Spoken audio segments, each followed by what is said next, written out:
In recognition of Pregnancy and Infant Loss Remembrance Day, I bring you an episode that might be a little triggering for those of you who have experienced a miscarriage or recurrent loss.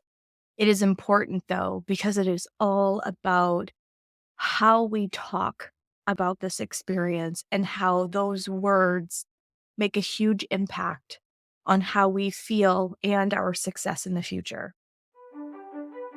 Hi, I'm Adrienne Irizarry. I'm an Eastern medicine practitioner who is passionate about women's health and helping women live their best lives. My goal is to put you in the driver's seat of your menstrual health, offering period solutions for a symptom-free life. Statements made in this program are for educational purposes only and not intended as a substitution for medical consultation or advice. We do not claim to diagnose, treat, or cure any diseases. This podcast is inclusive and welcomes all gender identities. The focus of the program is on biological function, and we will use the term women throughout, but it is referencing physiological and social challenges for biology, not identity. Come as you are, I am happy you're here and welcome all performances of identity. I hope you find something helpful in this show.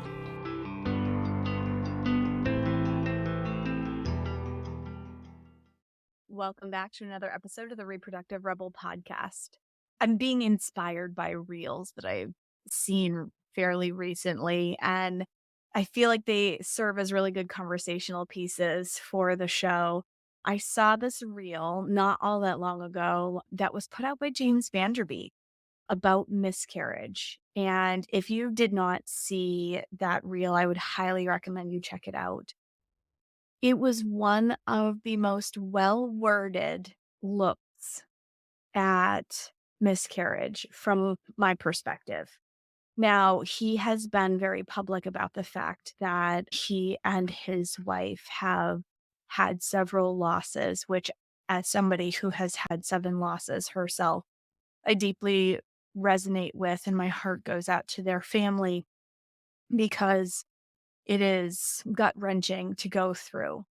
But in his reel, he was talking about the language that we use around miscarriage.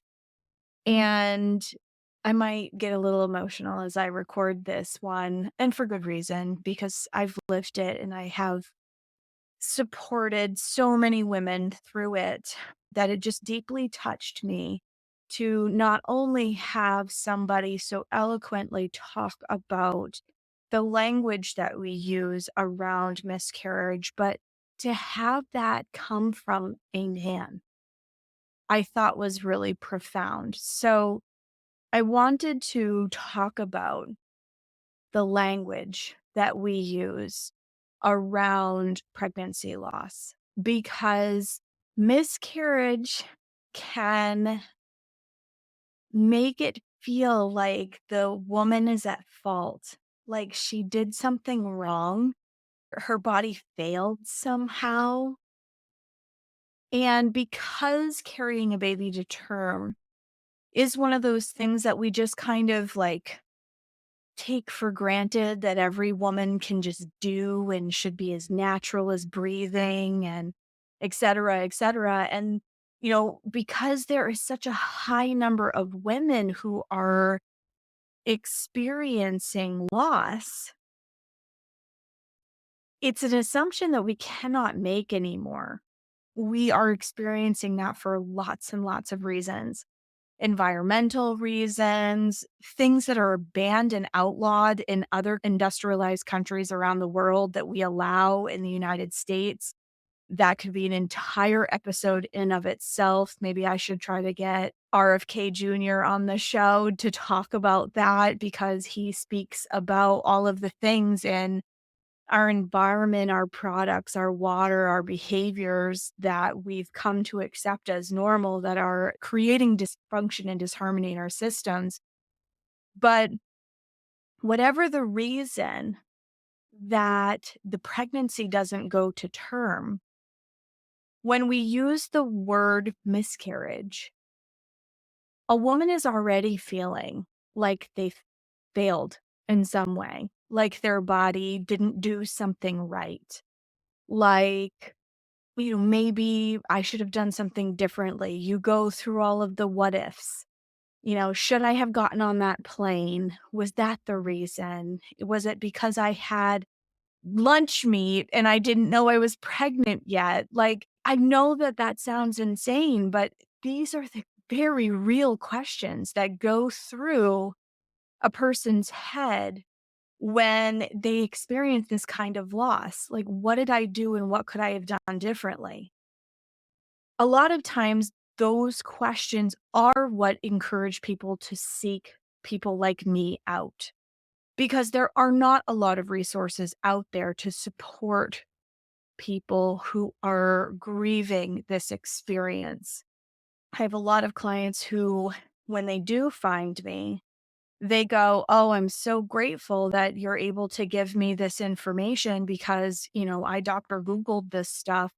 And like, even my OBGYN hasn't given me a lot of information about what to expect or what to look for or resources to support how I feel." There's a reason why I do perinatal loss support, is that I found myself without resources as well, right? So finally, we are starting to see that there is more knowledge being disseminated around the fact that it takes two to tango and that the quality of sperm is a contributing factor.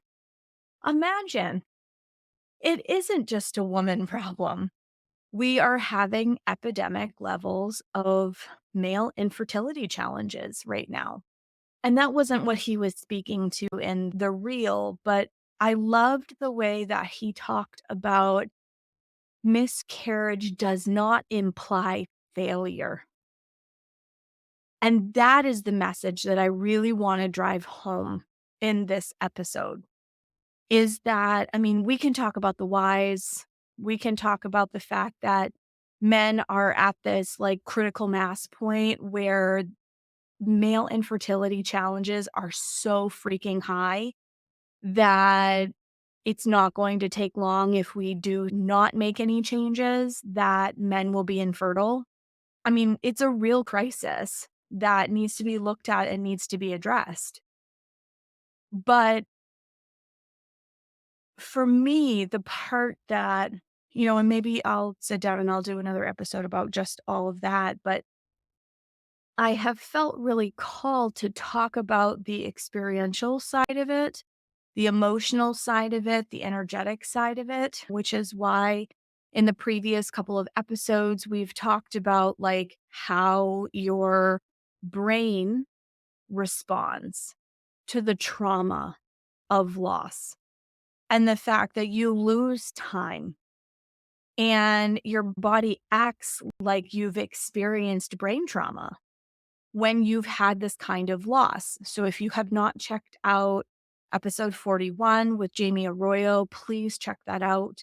I was so grateful to have her on the show to be able to talk about that. I stumbled across her work when I was in the midst of one of my own losses, and I had no idea that my loss of sense of time and space and details was because I was experiencing the brain trauma side of things. It was very comforting for me to know that I wasn't losing my mind. The episode that we did with Emily Moon, episode 40, if you haven't had a chance to look at that episode, we talk about the energetic side of things. We actually talked about recurrent miscarriage and how there could be a spiritual aspect to that that isn't people's default. They think, oh, there's something physically wrong with me. But listen to the words that I just used, which is exactly why I'm doing this episode. And this episode is coming out on Pregnancy Loss and Infant Loss Remembrance Day. Oh, and that sentence got me choked up because today marks an anniversary of one of my losses as well. And the thing is, our bodies haven't failed. And that's the part that I really loved about the message in James Vanderbeek's reel, is that our body didn't fail. It didn't let us down. Could there be places to work on from the physical perspective? Sure. Maybe your cycle wasn't as supported as it needed to be going into the process. Maybe your partner's body wasn't as supported going into the process, right? Like there are so many variables that, from a physical standpoint, that sure, there could absolutely have been something physical there. But we don't look at the entire picture and take into consideration the energetic part of it, the emotional part of it, the spiritual part of it. I, like I said, experienced 7 losses. And when I did the spiritual work, that's when my son came in. So we can't just look at, and I think it's very unhealthy to only look at the childbearing body side of the equation. I know I've been using the word woman because I'm talking about biology, right? But, however the person identifies, the childbearing body perceives failure, perceives all of those what ifs. Did I do something wrong? Should I have done something differently? What did I miss? And even our practitioners, like when we go to a traditional Western practitioner, they run all of the tests through the woman's doctor. So the OBGYN oftentimes is the one that makes the lab slip for the partner, the male partner, to have a semen analysis done. The woman's doctor is the clearinghouse for everything, which is kind of insane. If you think about it, it's kind of a broken system. Not just kind of, but again, that's another soapbox for another day. So, it's hard to get diagnostics. There's this assumption that it's the woman's, and I'm using air quotes. I know you can't see me, but air quotes for fault. It's the woman's fault that this happened, and she will get the diagnostics. So because the system frames things that way, we internalize whether it is overtly spoken to us or it is implied. We internalize this feeling of failure, that we are less than, that there is something wrong with us. And that is simply not true. So let's reframe this whole experience. And there's the changing, the numbers are going up. It used to be 1 in 8. We're looking at something closer to 1 in 4. Like, this is scary, folks. Like, we are having crazy challenges around fertility for a laundry list of reasons. But how we feel inside affects our ability to get pregnant in the future. It fuels fear when that test turns positive. Will this happen to me again? These are very real experiences. These are very felt, lived experiences by people and couples who are trying to conceive. And so when this undertow of failure remains there, it's triggering and it attacks our self-worth and our essence self and the energetic side of the conception equation to attract in the little spirit baby that you're trying to conceive. Not to mention, from a Chinese medicine standpoint, Fear is the emotion of an unbalanced kidney. And you need to have, and this is capital K kidneys in Chinese medicine, right? You need your kidney chi to be as strong as you possibly can when you go into pregnancy, because believe me, by the time you get to the end, it will be tired because it is the fundamental energy. Yes, all of your systems contribute to the success of your pregnancy, but it is the foundation. Kidney chi governs the reproductive system, the urinary tract, your fertility, your longevity. So we have to care for that system. And when fear takes the wheel, it depletes us in ways that we need in order for our next attempt at pregnancy to be successful. There's so much shame and so much guilt that is felt and held in our bodies when there's been a loss. And this is why I just thought it was so beautiful that he brought this idea of you aren't broken, you haven't failed to the forefront. Very likely coming from, and I can't speak for him, but very likely coming from being a compassionate partner who has watched his partner walk through this fire. Which is why I thought, even though this episode is going to be short, that I wanted to highlight that and to invite you to think about how you think about your body, about its function, and your position in grieving this loss. Because it is so, so easy to internalize victim status. Why did this happen to me? Why is it easier that everybody else, it feels like everybody else around me can get pregnant except me? What's wrong with me? There is nothing wrong with you. It means that the timing wasn't now. And it's critically important to not allow yourself to go down that rabbit hole because there's nothing wrong with you.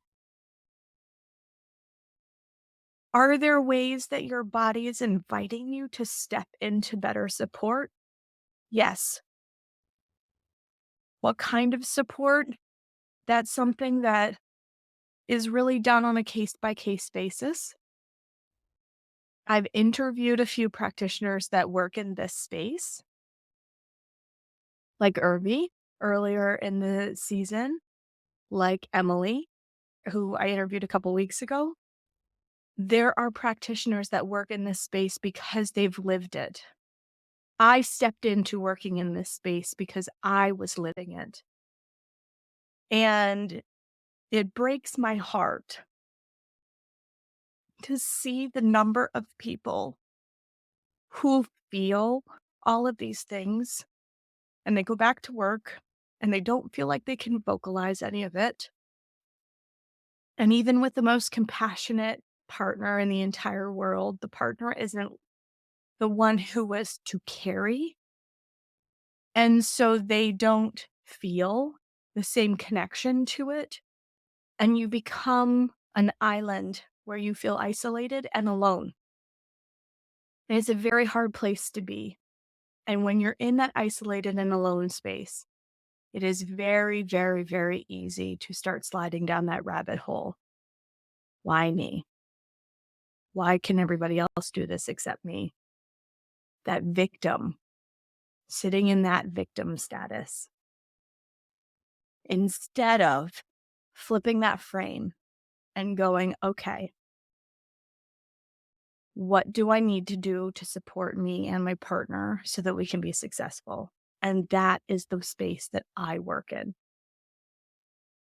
the babies that have come through my practice from moms that thought it was never going to be possible is one of the greatest joys of my life. It is the reason I got into this work, because I didn't want anyone else to feel the same way that I did. And it has built a beautiful practice, a supportive space where birthing bodies can feel seen and held and not alone. So I just want to say from the bottom of my heart that I see you, and my heart goes out to you if you are somebody who has experienced a loss like this or multiple losses like this.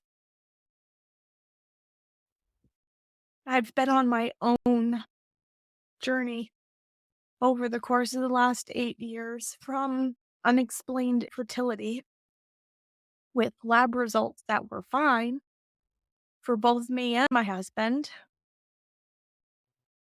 through recurrent loss, and with immense gratitude that we were able to conceive our son. And that is possible for you too. It is possible, but it's so much bigger than feeling and thinking that your body failed. It's so much bigger than that. And that's where, if you need support and you are looking for a community who can hold you in that space, please reach out to Lunescence. There are not nearly enough resources out there, and thousands of women that are experiencing losses and feeling like they're alone because it is a taboo topic to talk about, and not understanding what's going on in their body and how they can heal properly in order to set themselves up for success. So please, please, please reach out to us, because you are not alone. Thank you, James Vanderbeek, for sharing that language is incredibly powerful and giving voice to an area that so many women suffer in silence and struggle with the words to talk about how they feel in the entire experience. You are immensely powerful, powerful beyond what you could ever imagine as a birthing body. Birth shows that to you, and this experience does too, as painful as it is. Sending you all so much love and healing, and we are here to support you every step of the way. Thank you for joining me for another episode of Reproductive Rebel. Reproductive Rebel is recorded by certified peri-steam hydrotherapist and acutonics practitioner, herbalist, and Chinese nutritional therapist Adrienne Irizarry of Moon Essence LLC. If you are interested in setting up an appointment for one-on-one support, ordering from our store, or checking out our course offerings, visit our website at moonessence.life. Be sure to subscribe to our newsletter and get insider information on upcoming events and offerings. Join the conversation. Like and follow us at MoonEssenceMe on Instagram, Facebook, or LinkedIn. Your voices make this program possible. Thank you all for your continued support.